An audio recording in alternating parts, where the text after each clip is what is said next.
कि हम तो पापी आदमी हैं, हमसे भजन तो हो, हम तो बहुत काम ही हैं और हम तो गृहस्थ हैं।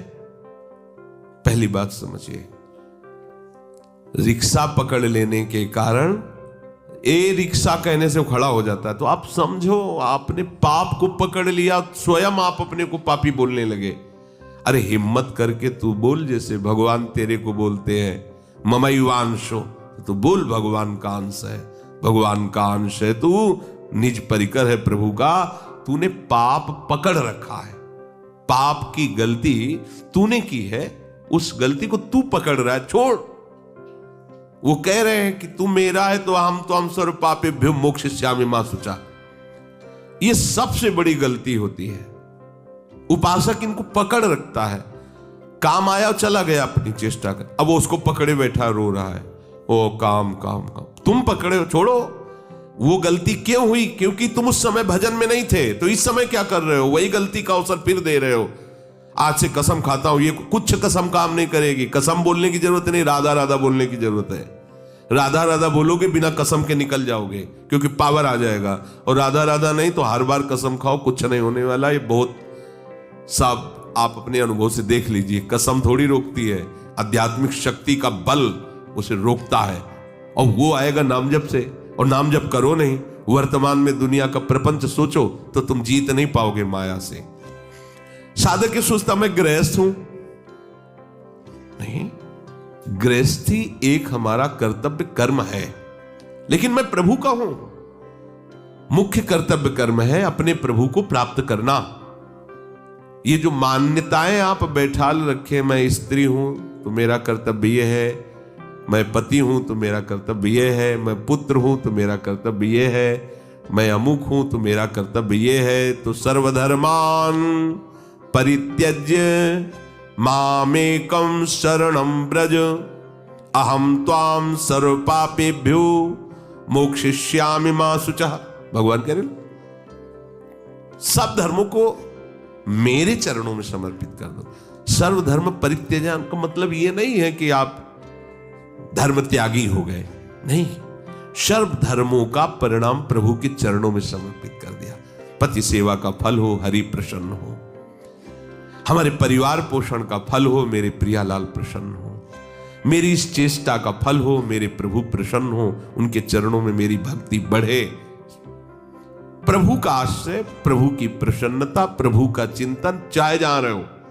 अब आपने आश्रय ले लिया गृहस्थ का कि मैं गृहस्थ हूं, आश्रय ले लिया पाप का, पहली छाप लगा ली मैं पापी हूं, आश्रय ले लिया अरे मैं तो कामी हूं।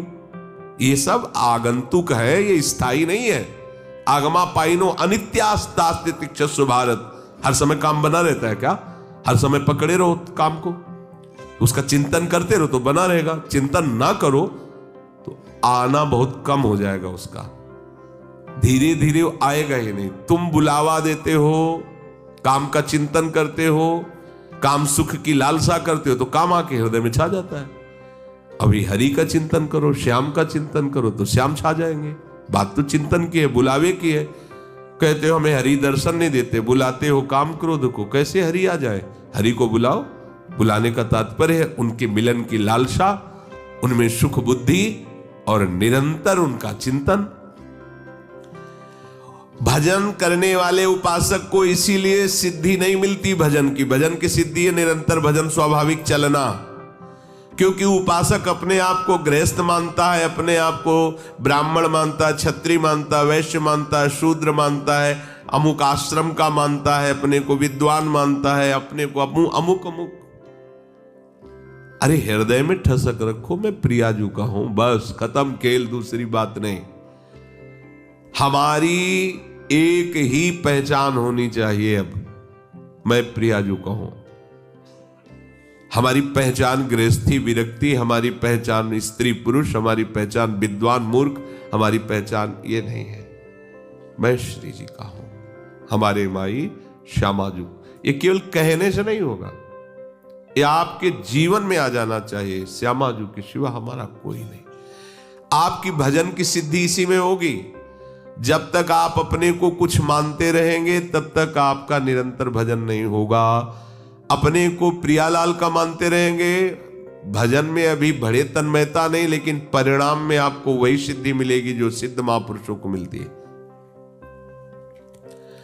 सांसारिक किसी भी वस्तु की प्राप्ति के लिए आपका कोई भी अब उद्देश्य नहीं होना चाहिए। जो व्यवस्था लाडली, जो हमारी तरफ से कोई मांग नहीं है, तभी आप भजन में स्थित हो पाएंगे, तभी नियत मानसा कहे जाएंगे। अहमता का परिवर्तन हुए बिना सच्ची साधना नहीं होती। मैं गृहस्थ हूं, मैं अमुक हूं, मैं अमुक हूं, सच्ची बात नहीं। मैं प्रियालाल का हूं, यह सच्ची बात है। इसी से सत्य साधना होगी। अहमता जहां होती वहीं निरंतर चिंतन होता है। जैसे शरीर में अहमता है तो भोगों का चिंतन होता है। प्रियालाल में अहमता समर्पित हो जाएगी। जैसे गोस्वामी जी कह रहे हैं, अस अभिमान जाय जनि भोरे, मैं सेवक रघुपति पति मोरे। तो हर समय अपने प्रीतम का चिंतन स्वाभाविक होगा, क्योंकि अहमता वहां समर्पित है। युंजन आत्मानम, मन को संसार से हटा करके प्रभु में लगाना और ऐसी स्थिति प्राप्त करना कि फिर संसार में जाए ही ना मन, उसे कहते हैं युंजन आत्मानम। प्रतिदिन नियमित रूप से भजन का, ध्यान का अभ्यास करे। जो अभ्यास में समय दे, दिनचर्या हो, उसमें कमी नहीं करनी चाहिए और उसमें त्रुटि नहीं होनी चाहिए। सच्चे उपासक की पहचान होती है जो सेवा, जो भजन, जो नियम बहुत काल तक वैसे ही चलना चाहिए। ये नहीं कि 4 दिन आरती किया, बंद कर दिया, फिर 4 दिन हाथ जोड़ के खड़े हो गए, वो बंद हो गया, 4 दिन पद गायन किया, वो बंद। ऐसे नहीं चलता। अगर आरती हम कर रहे हैं 4:15 बजे, तो फिर 4:15 बजे 10-12 वर्ष तक त्रुटि नहीं। बुखार है, हिम्मत की, रजादि से पवित्र होकर आरती में जो नियम ले, प्राणपन से, उसका मतलब कि प्राण भले चले जाए, वो नियम नहीं टूटेगा, तब बात बनती है। यहां तो अतरे दिन रंग बदला जाता है, दिखाई देता है कभी कुछ कभी कुछ। उपासक की एक निष्ठा होनी चाहिए। कभी घंटा बज रहा है, कभी आरती हो रही, कभी फूल चढ़ रहे, कभी कुछ नहीं। आपकी नियम निष्ठा क्या है? बुखार आएगा, बुखार क्या है? मृत्यु तो नहीं है ना। समय तैयार होकर, एकदम सावधान होकर, आपके संकल्प में इतनी सामर्थ्य, आप सब कुछ कर सकते हैं। आपका निश्चय दृढ़ होना चाहिए। आप भगवान की शक्ति हैं, भगवान के अंश है। आप कोई साधारण नहीं है कि आपको जुखाम बुखार भगवत मार्ग से अलग कर दे। जो उपासक अपने दिनचर्या में विक्षेप डालता रहता है, कभी किया कभी नहीं किया, ऐसा करने से उसे भजन सिद्ध नहीं होता। प्रभु की प्राप्ति के लिए जो आपको दिनचर्या मिली है, प्राणपन से उसका निर्वाह होना। व्यवहार में चाहे जितना फंस जाए, पर परमार्थ में जो हमारा नियम है वो पूरा होना चाहिए। अगर ऐसा नहीं तो फिर मन बहकाने लगता है कि आज का भजन कल कर लेंगे ना, डबल कर लेंगे। और जब कल आया तो ऐसा माया ने व्यवधान किया कि फिर वो तीसरे दिन वो गया सब। इतनी हिम्मत कहाँ कि 3 दिन का भजन निरंतर। बस एक जो नियम पकड़ो, मान लीजिएगा, जो आप दिनचर्या पकड़ो उसको बहुत काल तक करते रहो, वही आपकी सिद्धि का कारण बन जाएगी। ये अभी किया, 4 दिन किया, आज 6 घंटे भजन किए, कल 5 घंटे किए, फिर इसके बाद 6 दिन किए ही नहीं, ये भजनानंदी का स्वभाव नहीं है। ये भगवदानंद की प्राप्ति के लिए ऐसा भजन ठीक नहीं। निरंतरता, भले 1-1 मिनट बढ़ाते जाओ, लेकिन जितना बढ़ गए उसमें घटेगा नहीं। ये आपकी दिनचर्या होनी चाहिए। शांति निर्वाण परमाम मत संस्थाम अधिगच्छति, वो भागवती की स्थिति में स्थित हो जाता है। भागवती की स्थिति जिसको प्राप्त करने के बाद कुछ भी प्राप्त करना बाकी नहीं रहता, उसे यहां निर्वाण परमा शांति कहते हैं, परम शांति।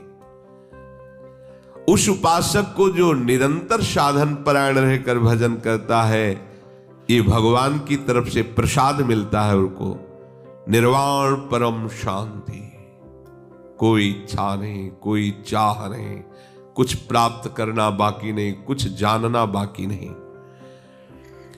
ऐसी स्थिति उपासक के हृदय में जब आती, उसी समय उसे अपने स्वरूप का बोध हो जाता है, आत्मस्वरूप का। अलग से वेदांत नहीं पढ़ना पड़ा कि मैं शरीर नहीं, मैं अपने आप। रामचरितमानस में कहा, मम दर्शन फल परम अनुपा, जीव पाओ निज सहज स्वरूपा। भगवदानंद की स्फूर्ति होती है, स्वरूपानंद प्रकाशित हो जाता है। तो प्रभु कह रहे हैं शांति दो तरह की होती है, एक शांति, एक परम शांति। संसार के भोगों के त्याग से शांति मिलती है और भगवत प्राप्ति से परम शांति मिलती है। त्यागात शांति अंतरम, संसार के भोग राग संबंधों का त्याग हो गया, शांति मिली। लेकिन ये परम शांति नहीं। परम शांति है प्रभु के चरणों में अनुराग हो गया, संसार के भोगों से वैराग्य, शांति, और प्रभु के चरणों में अनुराग, ये परम शांति है। अब कहीं स्वप्न में भी अन्य चाह उसको अशांत नहीं कर सकती। तो हम निरंतर भजन परायण रहें, जो हमें दिनचर्या मिली है प्राणपन से उसका निर्वाह करें, वाणी को संयम में रखें, व्यर्थ का भाषण त्याग करें, क्योंकि व्यर्थ के भाषण से हमारे अंतर की मलिनता बढ़ जाती है। जो हमें भजन के लिए निर्मलता, एकाग्रता चाहिए, वो बेकार की बातें करने से वो ऊर्जा शक्ति नष्ट होती है। इसलिए अधिकतर मौन का आश्रय लीजिए, आवश्यकता होने पर बोलिए, नहीं तो नाम जप चलना चाहिए। ऐसे ही नाम जप चले तो देख लीजिए, नहीं तो माला जरूर साथ रखिए, जहां समय मिले तत्काल। अगर एक माला कर लिए तो 108 बार मंत्र जप लिए, 108 बार नाम जप। आपको लोभ होना चाहिए, जिससे कंजूस आदमी एक एक रुपया जमा करता है, ऐसे में एक एक नाम जमा करें अपने गुरुदेव की बैंक में, हरि की बैंक में, और वो नाम रूपी धनी ही रूप और लीला का स्वाद ले पाता है। रूपास्वादन, लीलास्वादन वही कर पाता है जो नाम का धनी होता है। और नाम का धनी होने के लिए हमें ये सत्संग और ये धाम, ये सब अवसर मिला है। शेष चर्चा आगे। श्री राधा वल्लभ लाल।